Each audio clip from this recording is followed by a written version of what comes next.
Welcome to the deep dive. Today, we're going to tackle something that, affects us all eventually. But it's often kind of shrouded in mystery. Yeah. Life insurance. We've got a stack of training materials for insurance agents. Okay. So we're going behind the scenes here. I like it. To figure out the different types of policies. Okay. Those tricky provisions and how premiums and payouts actually work. Yeah. By the end of this deep dive, you'll be able to confidently navigate this world. Whether you're buying a policy, evaluating your current one, Right. or just satisfying your curiosity. It's fascinating, really, how many people feel intimidated by life insurance. Yeah. There's so much jargon. Right. But at its core, it's about protecting, the people you care about. Yeah. Financially. Exactly. And there are so many options. That's true. It's like walking into a giant candy store. Yeah. But instead of sweets, it's financial security. I love that. Speaking of options. Yep. The first big decision is term versus whole life insurance. Okay. I've always heard this compared to renting versus buying a house. That's a great analogy. Okay, good. Yeah. Term life insurance is like renting. Okay. It provides coverage for a specific period. Right. Maybe 10, 20, or 30 years. Mm-hmm. It's initially cheaper, just like renting. Yeah. But the premiums go up each time you renew. Right.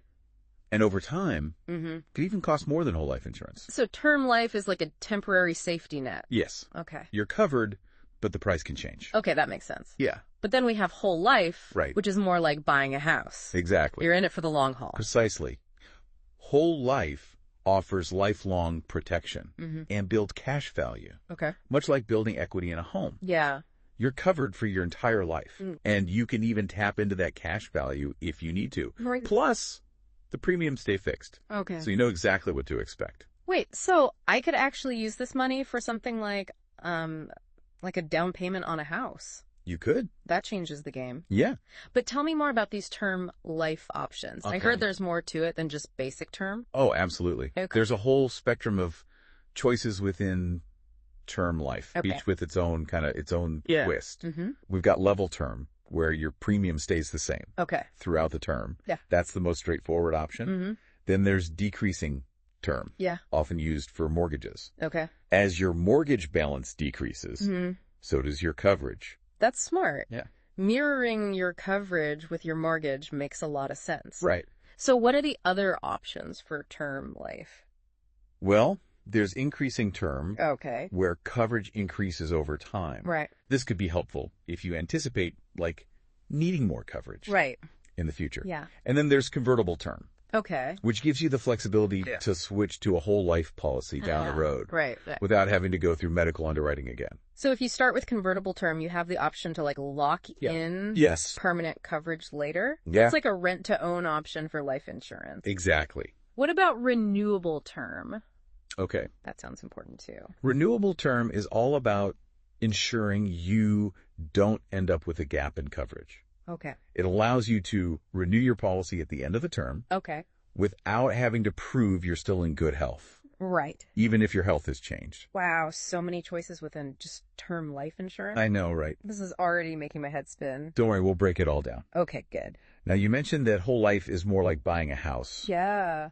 because it lasts your entire life. Mm-hmm. But I find it intriguing Yeah. that these policies technically have a maturity date. Oh. Ooh. They mature at age 100. So even though it's called whole life, Yep. there's technically an end date. Yeah. Does that mean you get a big payout on your 100th birthday? Exactly. You receive the death benefit while you're still living. Wow. It's like a built-in birthday present. Okay. But the crucial point is that you're covered for your entire life leading up to that point. Right. Now, within whole life, Yeah. there are different ways you can pay for it.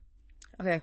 This is where I start to get lost. Okay. What are the different ways to pay for whole life insurance? Well, there's straight life, where you pay fixed premiums Okay. for your entire life. This is the most traditional option. Okay. Then there's limited pay whole life, Okay. where you pay premiums for a shorter period, Right. like 20 years, or until you reach a certain age. So limited pay is like opting for a shorter mortgage term. You pay more each month, but you're done sooner, right? Yeah.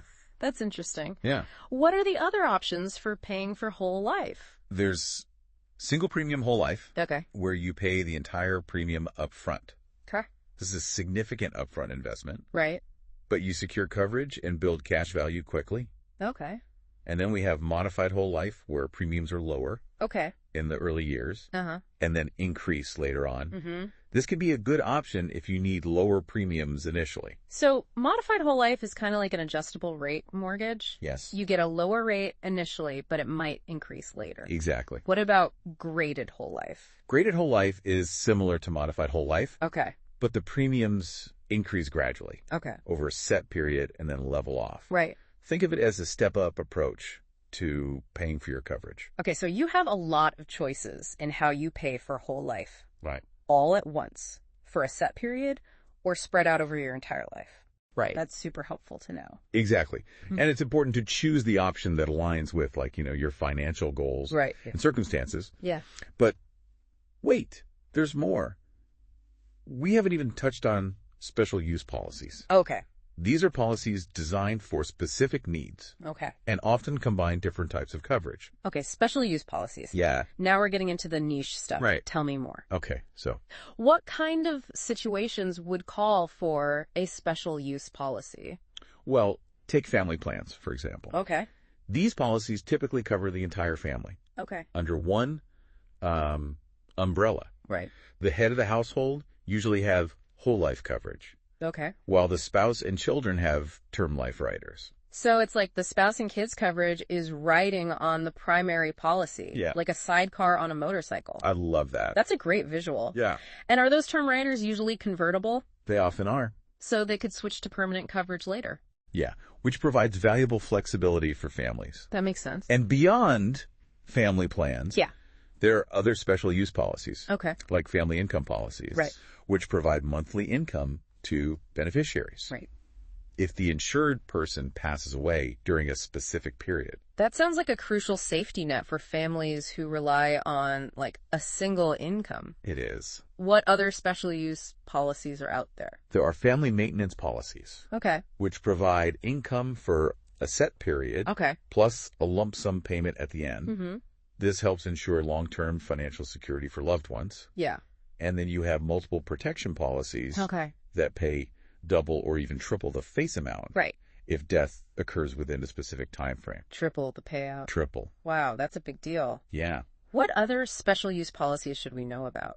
We also have joint life policies. Okay. Covering 2 or more people. Okay. Typically with a single premium. This can be helpful for couples or business partners. Mm-hmm. And there's juvenile insurance. Okay. Which is specifically designed for children. So no matter your family structure or needs, right, there's likely a life insurance policy out there that fits. That's right. We've barely scratched the surface, though. I know. We still need to delve into the specifics of policy provisions and all those power-ups, those riders that can customize your coverage even further. Right. But for now, I hope you feel like you're starting to see through the fog of life insurance jargon. I hope so. I definitely do. Hey. Understanding the basics of term and whole life and all those special use policies feels like a huge step forward. It is. This is exciting. Yeah. But you're right, we still have a lot more to uncover. We do. Stay tuned, listeners, because in the next part of our deep dive, we're going to break down those important policy provisions. It's time to get into the nitty-gritty. I can't wait. All right. We've laid the groundwork exploring the vast landscape of life insurance policies. Yeah. But now it's time to roll up our sleeves and get into the fine print, those policy provisions. Right. Think of these provisions as the rules of the game, the details that clarify how everything works. That's a great way to put it. And sometimes those details can feel like overwhelming. Yeah. But understanding them can make a huge difference. Right. In how your policy functions and protects you. Exactly. So let's start with the entitle contract provision. Okay. This one sounds pretty self-explanatory. It is. Okay, good. The entire contract provision basically acts like a legal shield. Okay. Ensuring that you and the insurance company are bound only by what's written in the policy itself. Right. And your application. Yeah. No hidden surprises or verbal agreements that could come back to bite you later. So it's all about transparency and clarity, making sure everyone is on the same page from the get-go. That makes a lot of sense. Okay, what about the insuring clause? Okay. That sounds pretty important. It is. Okay. This is where the insurance company steps up and makes their big promise. All right. To pay the specified benefits to your designated beneficiary in the event of a covered loss. Okay. It's their core commitment. Right. The heart of the contract. Got it. The insuring clause is like the insurance company saying, we've got your back. Exactly. Now, what about this consideration clause? Okay. This one sounds a bit more complex. It's actually quite simple. Okay. In any contract, there needs to be an exchange of value. Your consideration is providing accurate information on your application and paying your premiums on time. Right. The insurance company's consideration is their promise to pay the benefits. So it's like, please consider me for insurance. Here's my honest application and my premium payment. Exactly. You're catching on quickly. All right. Now let's move on to the incontestable clause. Okay. This one is a big win for policyholders. It is. It's all about peace of mind. Peace of mind, yeah. Okay, I'm intrigued. Tell me more about this incontestable clause. Imagine this. You've had your policy for a couple of years, and then the insurance company tries to deny a claim. Right. Based on a minor inaccuracy or omission in your application. Right. Frustrating. Yeah, very frustrating. Well, the incontestable clause prevents that from happening. So after a certain period, they can't go back and, like, nitpick my application? Precisely. After that time frame, usually 2 years, they can't challenge the validity of your policy unless there was outright fraud involved. Right. It's a safety net. Yeah. Ensuring your coverage is secure. That's a huge relief. Yeah. It's like knowing that once you pass that 2-year mark, your coverage is solid. Okay, let's talk about something that seems a little more intense. Okay. Physical exams and autopsies. Okay. Are these, like, common requirements in life insurance policies? Not always. Okay. The physical exam provision gives the insurance company the right to request a medical exam. At their expense. Right. During a claim. Okay. But only if it's permitted by state law. Okay. And the autopsy provision allows them to request an autopsy. Right. In the event of a, questionable death. But these are typically reserved for specific circumstances. It's more about having the option to investigate further if needed. Okay. That makes sense. Now, what happens if someone, like, accidentally misstates their age or sex on the application? Is that a big deal? It's not ideal, but it's usually not a major issue. The misstatement of age or sex provision allows the insurance company to adjust the policy benefit to reflect the correct information. They'll essentially recalculate things to ensure accuracy. So it's more of a correction than a penalty. Exactly. Now let's talk about owner's rights. Who is the owner of a life insurance policy, and what kind of power do they have? The owner is the person who calls the shots, the one in control. They have the power to name and change beneficiaries, choose options, and receive any financial benefits from the policy. They can even transfer ownership to someone else through a process called assignment. So if I have a life insurance policy, I have the ultimate say in how it's managed. Yes. You do. That's pretty empowering. It is. But what if I change my mind after purchasing a policy? Is there a way to, like, back out? Absolutely. That's where the free look period comes in. It's like a test drive for your life insurance. You have a set number of days, usually 10, to review your policy after you receive it. If you're not happy with it for any reason, you can return it for a full refund of your premium. That's fantastic. It takes the pressure off, knowing you have that option. Now, we all know life can get hectic. You can. And sometimes bills slip our minds. What happens if you miss a premium payment? Is all hope lost? Don't worry. There's a safety net called the grace period. It gives you a little wiggle room, usually 30 or 31 days after the due date, to pay your premium without losing your coverage. That's reassuring to know. But let's say the worst happens and you miss the grace period. Is there any way to, like, revive a lapsed policy? It's not impossible, but it does require some effort. Okay. The reinstatement provision allows you to revive a lapsed policy. Right. But you'll usually need to provide evidence of insurability, meaning you'll have to prove you're still in good health. Yeah. You'll also need to pay all the back premiums. Right. And any outstanding loans or interest. So it's like hitting the reset button. Yeah. But it comes with some conditions. It does. It's definitely better to avoid a lapse in the first place. Absolutely. Staying on top of your premium payments is crucial. Yeah, for sure. Now let's shift gears and dive into those cash value features we touched on earlier. Okay. Yeah. These can be incredibly valuable. They are. Especially with whole life insurance policies. Mm-hmm. Yes, let's talk cash value. Cash value, all right. You mentioned it's like a savings account within your policy, but how does that actually work? Okay. Can you really access that money? You absolutely can. With whole life insurance, a portion of your premiums goes towards building cash value. Right. And it grows over time. Mm-hmm. Think of it as a nest egg that's growing right alongside your life insurance coverage. Okay. And you have choices when it comes to using that cash value. Okay. You can take a loan against it. Right. Surrender the policy for the cash value. Okay.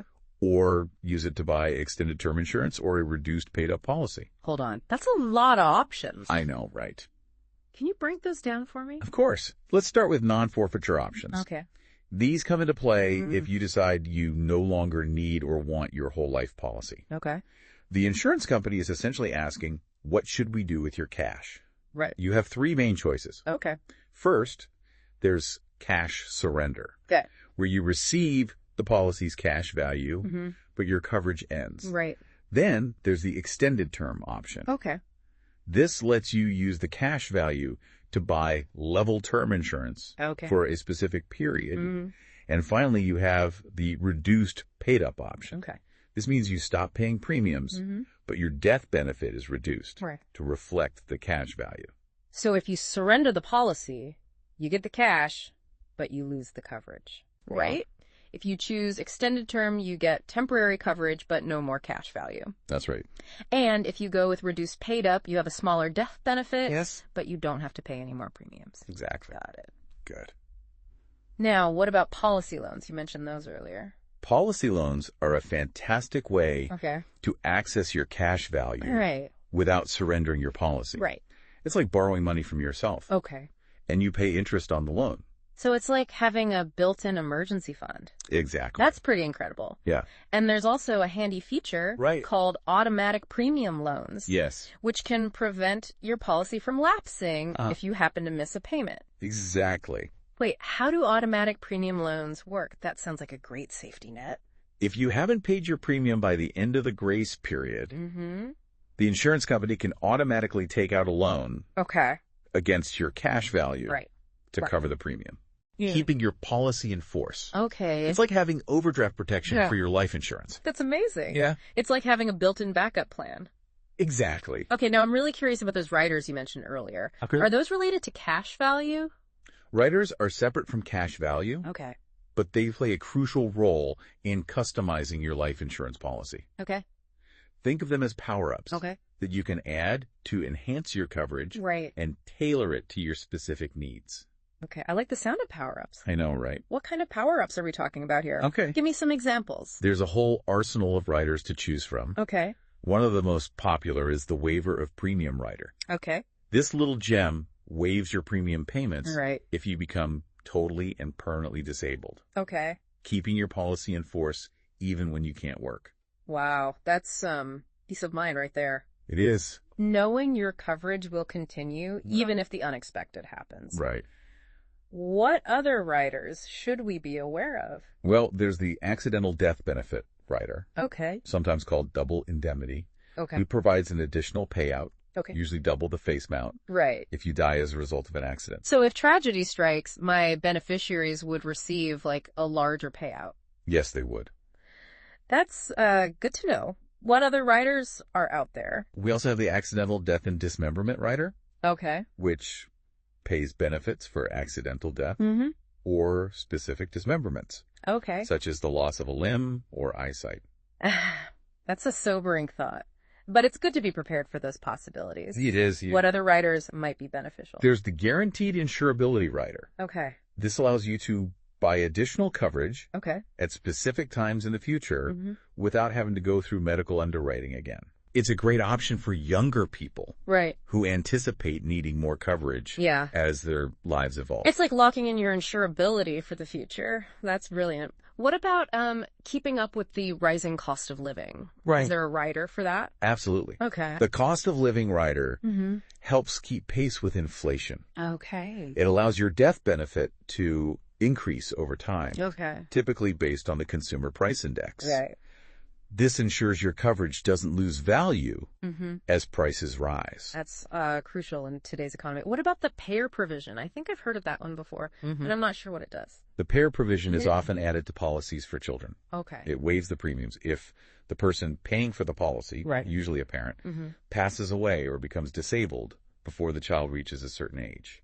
That's incredibly thoughtful. Yeah. It ensures the child's coverage continues.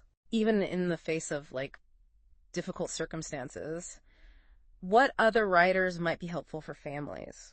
Well, there are term riders, which allow you to add term insurance to your permanent policy. Right. It's a cost-effective way to get additional coverage for a specific period. Yeah.